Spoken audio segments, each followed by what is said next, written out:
Welcome to ponder academy. तो आज से हम लोग एक नई सीरीज की शुरुआत करने जा रहे हैं ज्योग्राफी की।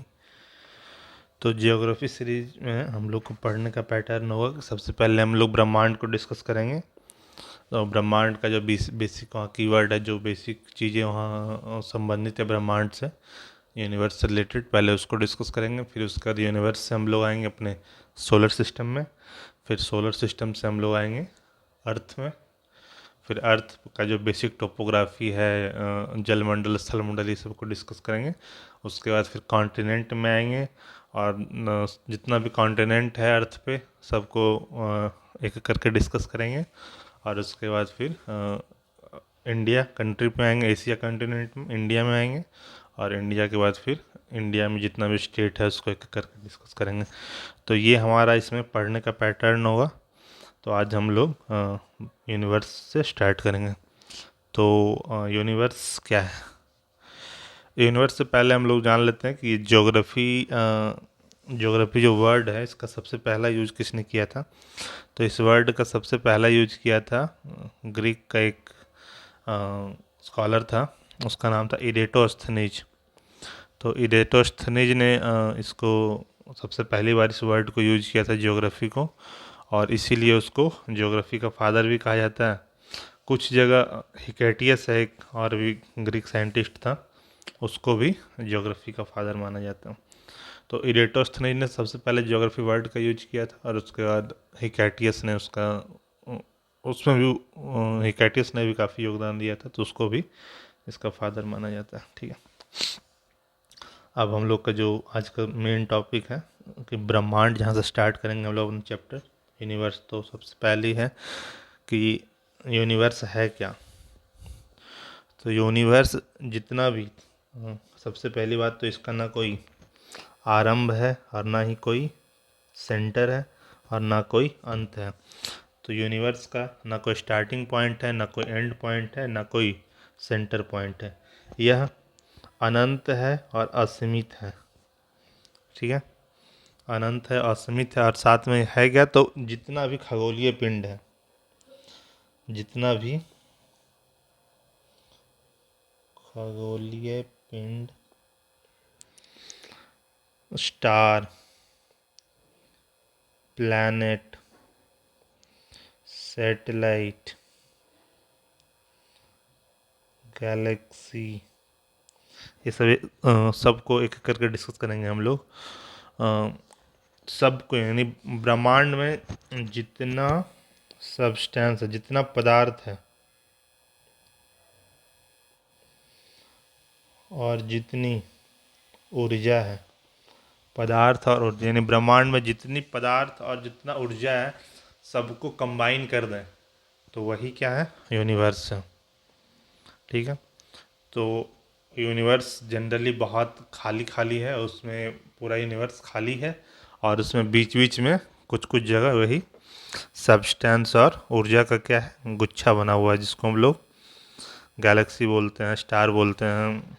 तो ये सब मिलके यूनिवर्स का निर्माण करता है। ब्रह्मांड में जितने भी चीज़ें जिसको हम प्रत्यक्ष रूप से देख सकते हैं और छू सकते हैं, या फिर जिसको देख नहीं सकते और छू भी नहीं सकते, यानी प्रत्यक्ष रूप से जिसको देख सकते हैं वह भी यूनिवर्स का पार्ट है, और जिसको प्रत्यक्ष रूप से नहीं देख सकते वह भी यूनिवर्स का पार्ट है। यह वास्तव में काला और गहरा है, और साथ में जो जो इसमें हमको बॉडी दिख रहा है ब्लैक एंड डार्क, और इसके अलावा जो भी यूनिवर्स में बॉडी दिख रहा है, जो भी सेलेस्टियल बॉडी, वो सब इसलिए दिख रहा है कि वो अपने अंदर से एनर्जी रिलीज कर रहे हैं, या फिर कोई दूसरा जो एनर्जी रिलीज किया उसको उसका अपवर्तन कर रहे हैं। तो इस कारण से यूनिवर्स को हम लोग इस तरह समझते हैं। चूँकि हम लोग की क्षमता नहीं होती ना कि यूनिवर्स को समझ पाए, लेकिन बट उससे संबंधित, उसको समझने का जो प्रयास किया गया था उससे संबंधित कुछ सिद्धांत दिए गए हैं। तो उस सिद्धांत को एक करके डिस्कस करेंगे। जैसे ये एक यूनिवर्स को अगर हम बेसिक तौर पर देखना चाहें तो यही यूनिवर्स है जो सब कुछ दिख रहा है। इसका ना कोई आकार निश्चित है, अनंत है ये, इसका ना कोई स्टार्टिंग पॉइंट है और ना कोई एंड पॉइंट है। ठीक है, अब हम लोग यहाँ आते हैं कि ब्रह्मांड की उत्पत्ति से संबंधित सिद्धांत क्या क्या है। तो तीन सबसे इम्पोर्टेंट सिद्धांत है। पहला स्टेडी स्टेट थ्योरी, स्थिर अवस्था का सिद्धांत। दूसरा है पल्सेटिंग यूनिवर्स थ्योरी। और सबसे इम्पोर्टेंट और जो सबसे ज़्यादा मान्यता प्राप्त है आज के टाइम में वो है बिग बैंग थ्योरी। ये दो थ्योरी जो है स्टेडी स्टेट और पल्सेटिंग यूनिवर्स, ये दोनों अब रिजेक्ट हो चुका है, लेकिन बिग बैंग को आज भी मान्यता प्राप्त है। ठीक है, तो सबसे पहली बात कि स्टेडी स्टेट थ्योरी दिया किसने था, तो थॉमस गोल्ड, हरमन बांडी और फ्रेड हॉयल नाम के तीन खगोल शास्त्री थे। इन्होंने ये स्टेडी स्टेट थ्योरी दिया था, थॉमस गोल्ड, हरमन बांडी और फ्रेड हॉयल। और इसके अंदर बताया क्या गया कि यूनिवर्स जो है, यूनिवर्स हमेशा स्टडी रहता है, स्थिर रहता है, और यूनिवर्स न आगे बढ़ रहा है न पीछे आ रहा है, वो एक जगह रुका हुआ है और उसके अंदर नए नए चीज़ों का निर्माण हो रहा है और साथ में विनाश होता जा रहा है। बट ये थ्योरी रिजेक्ट हो गया क्योंकि आज के एक्सपेरिमेंट के बेसिस पे हम ये जानते हैं कि यूनिवर्स लगातार एक्सपेंड कर रहा है। बट इस थ्योरी में कहा गया था कि यूनिवर्स हमेशा स्टडी रहता है। फिर सेकेंड है पल्सेटिंग यूनिवर्स थ्योरी। इसमें इसका दिया था एलन सैंडविच ने। तो एलन सैंडविच ने क्या बताया था पल्सेटिंग यूनिवर्स थ्योरी में कि यूनिवर्स हमेशा फैलता और सिकुड़ता रहता है, पल्स के जैसा, जैसे एक बार ऊपर गया फिर नीचे आया, जो इस तरह से फैल रहा है सिकुड़ रहा है, फैल रहा है सिकुड़ रहा है, बट एक्चुअल में ऐसा नहीं है। हम लोग जो मॉडर्न एक्सपेरिमेंट है उसके बेसिस पे इस बात को जानते हैं कि यूनिवर्स सिर्फ और सिर्फ एक्सपैंड हो रहा है, सिर्फ और सिर्फ फैल रहा है और लगातार फैलता जा रहा है। ठीक है, लगातार एक्सपेंड होता जा रहा है। तो ये दो थ्योरी है जो अब जिसको अब उतना मान्यता नहीं मिलता है, स्टेडी स्टेट थ्योरी और पल्सेटिंग यूनिवर्स थ्योरी। और जो जिसको अभी भी मान्यता प्राप्त है सबसे इम्पॉर्टेंट थ्योरी वो है हमारा बिग बैंग थ्योरी। तो बिग बैंग थ्योरी में क्या है, सबसे पहली बात ये सबसे अधिक प्रचलित भी है और सबसे अधिक मान्य भी है। दिया कौन था इसको, तो बेल्जियम के खगोल शास्त्री, नाम था उनका जॉर्ज लेमेत्रे। जॉर्ज लेमेत्रे ने बिग बैंग थ्योरी का सिद्धांत दिया था और उनके हिसाब से ये जो ब्रह्मांड का निर्माण हुआ आज से 14.6 अरब साल पहले हुआ था। 14.6 अरब साल पहले। तो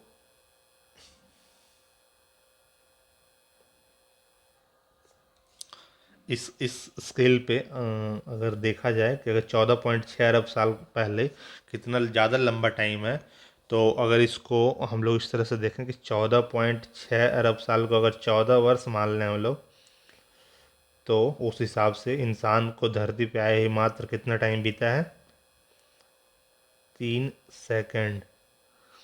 तो यूनिवर्स का हिस्ट्री में हमारा इतना अभी तक कंट्रीब्यूशन रहा है कि अगर यूनिवर्स की एज को हम लोग 14 साल मानते हैं, तो उसमें इंसान की एज कितनी है अभी, मतलब जो इंसान हम सुनते आ रहे हैं कि 5 लाख साल पहले धरती पे आया था और अभी से धीरे धीरे उसका एवोल्यूशन हुआ, वो लोग सब हम लोग आगे डिस्कस करेंगे।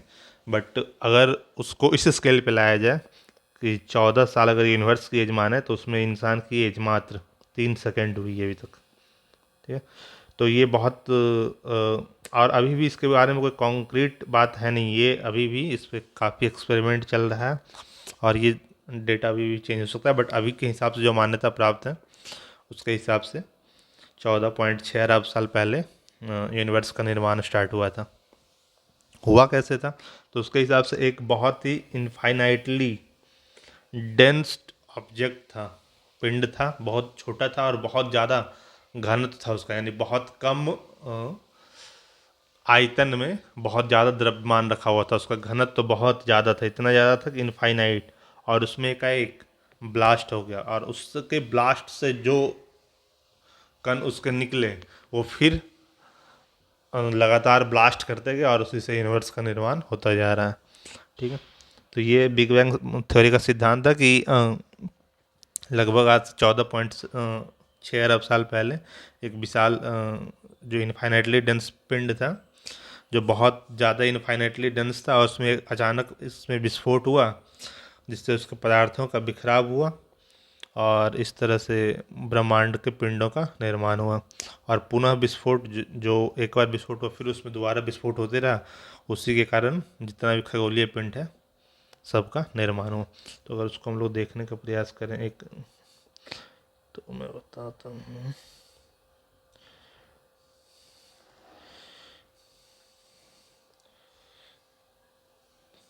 तो यह इस तरह से हम लोग बिग बैंग को समझ सकते हैं कि इस तरह से एक ब्लास्ट हुआ और फिर ब्लास्ट होने के बाद फिर उसमें दोबारा लगातार ब्लास्ट होता चला गया।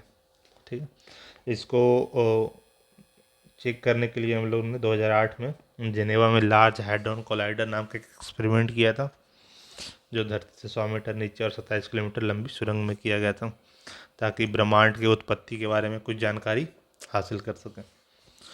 तो ये इस बारे में एक बेसिक बात हो गई कि यूनिवर्स से रिलेटेड कौन कौन सी थ्योरी है, steady state theory, pulsating universe theory और बिग बैंग थ्योरी। इस थ्योरी को जिन्होंने दिया उनका नाम ये है पल्सेटिंग यूनिवर्स, एलन सैंडविच के द्वारा। और बिग बैंग थ्योरी इंपॉर्टेंट है तो इसका नाम याद रखना चाहिए कि इसका जो बिग बैंग थ्योरी दिया था जॉर्ज लेमेत्रे ने दिया था। अब आगे देखते हैं कि ये तो आजकल मॉडर्न वर्ल्ड में है कि ये हम लोग थ्योरी देख के उसको समझने का प्रयास करें, लेकिन इससे पहले क्या था, ब्रह्मांड के बारे में हमारी अवधारणा क्या थी। तो लगभग 140 ईसा पूर्व, लगभग ईसा पूर्व नहीं 140 ईस्वी में लगभग, तो उस टाइम एक खगोल शास्त्री थे जिनका नाम था टॉलमी, क्लॉडियस टॉलमी। तो टॉलमी ने बताया था उस टाइम कि पृथ्वी जो है ब्रह्मांड के केंद्र में है और उसके चारों ओर जितने भी स्टार दिख रहे हैं या फिर जो आसमान में जितने भी चीज़ दिख रही है हमको, जितने भी खगोलीय पिंड दिख रहे हैं, वो सब क्या कर रहे हैं, पृथ्वी के चारों ओर चक्कर लगा रहे हैं। मतलब पृथ्वी को सेंटर में मान लिया था और पृथ्वी के चारों ओर सब चक्कर लगा रहे हैं। तो ये बात तो बिल्कुल बकवास थी कि पृथ्वी ब्रह्मांड के केंद्र में है और सूर्य और उसके अन्य ग्रह उसकी परिक्रमा कर रहे थे। तो इसको रिजेक्ट कर दिया गया। ये रिजेक्ट नहीं, रिजेक्ट भी काफ़ी दिन बाद, जब 1543 यानी लगभग 1400 साल तक लोग यही बात मानते रहे कि पृथ्वी क्या है, यूनिवर्स के सेंटर में है और सारे खगोलीय पिंड उसकी परिक्रमा कर रहे हैं। बट 1400 साल बाद एक और खगोल शास्त्री थे जिन्होंने ब्रह्मांड का अध्ययन किया और उसके अध्ययन के बेसिस पे जो हम लोग ब्रह्मांड का स्टडी कर रहे हैं, यूनिवर्स का स्टडी कर रहे हैं, उस दिशा में काफ़ी महत्वपूर्ण चेंज आया। तो उसने फर्स्ट टाइम जाके बताया था कि पृथ्वी नहीं, सूर्य ब्रह्मांड के केंद्र में है। यानी जियोसेंट्रिक के कॉन्सेप्ट को चेंज करके इसने हेलियोसेंट्रिक कर दिया कि सूर्य ब्रह्मांड के केंद्र में है और सारे खगोलीय पिंड उसका चक्कर लगा रहे हैं। तो जियोसेंट्रिक वाली बात तो यानी एब्सोल्यूट बकवास थी वो तो।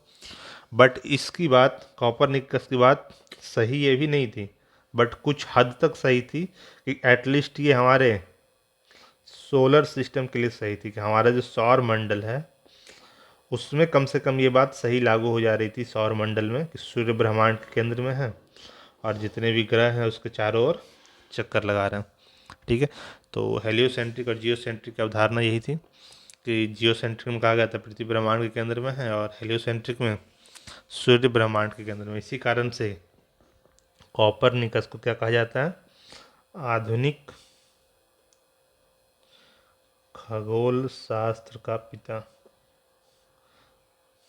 यानी फादर ऑफ मॉडर्न एस्ट्रोनॉमी। तो बट आज के टाइम में जो मॉडर्न एक्सपेरिमेंट है, एक ब्रिटिश खगोल शास्त्री थे उनका नाम था हर्सेल। तो हर्सेल ने क्या बताया था कि न पृथ्वी ब्रह्मांड के केंद्र में है और न सूर्य ब्रह्मांड के केंद्र में है। हमारा जो सौर मंडल है, सोलर सिस्टम क्या है, एक गैलेक्सी का छोटा सा भाग है। यानी यहाँ पे देखा जाए कि अगर एक ये गैलेक्सी है तो इस गैलेक्सी के एक छोटे से कोने में हमारा सोलर सिस्टम है और उस सोलर सिस्टम में छोटा सा हमारा एक प्लेनेट है। तो ये बात हर्षल ने की और आज के टाइम में जो मॉडर्न मान्यता यही है गैलेक्सी और भी मतलब गैलेक्सी के एक हिस्से, यानी जो हमारा सोलर सिस्टम है गैलेक्सी का एक मात्र छोटा सा हिस्सा है। फिर उसके बाद एक और अमेरिकी खगोल शास्त्री थे, उनका नाम था एडविन पी हबल। अभी हम लोगों ने देखा था कुछ दिन पहले ही, हबल नाम से हबल टेलीस्कोप लॉन्च हुआ था यूनिवर्स के स्टडी के लिए, तो इन्हीं के नाम पे था। तो एडविन पी हबल ने 1925 में ये बताया था कि यूनिवर्स, जैसे इससे पहले क्या थ्योरी जो चल रही थी, यूनिवर्स स्टडीज है और यूनिवर्स पल्सेटिंग के टाइप का है, बट यहाँ पे जो पी हबल के द्वारा बताया कि यूनिवर्स लगातार फैल रहा है, ब्रह्मांड लगातार आगे बढ़ रहा है। तो ये कुछ बातें थी यूनिवर्स के बारे में कि ब्रह्मांड है क्या, उससे रिलेटेड क्या क्या थ्योरी है, बिग बैंग थ्योरी क्या है। इसके आगे नेक्स्ट वीडियो में हम लोग डिस्कस करेंगे कि गैलेक्सी क्या होती है, गैलेक्सी का जन्म कैसे होता है, फिर नेबुला क्या है, नेबुला कितने टाइप का हो सकता है, फिर स्टार का जन्म कैसे होता है, उसका इवोल्यूशन कैसे होता है, विकास कैसे होता है, ब्लैक होल क्या होता है, न्यूट्रॉन स्टार क्या होता है, फिर हमारा वो सोलर सिस्टम वगैरह, फिर हम लोग ये सब पोलर स्टार, ये सब हम लोग सारा चीज़ नेक्स्ट वीडियो में डिस्कस करेंगे। चलिए, धन्यवाद।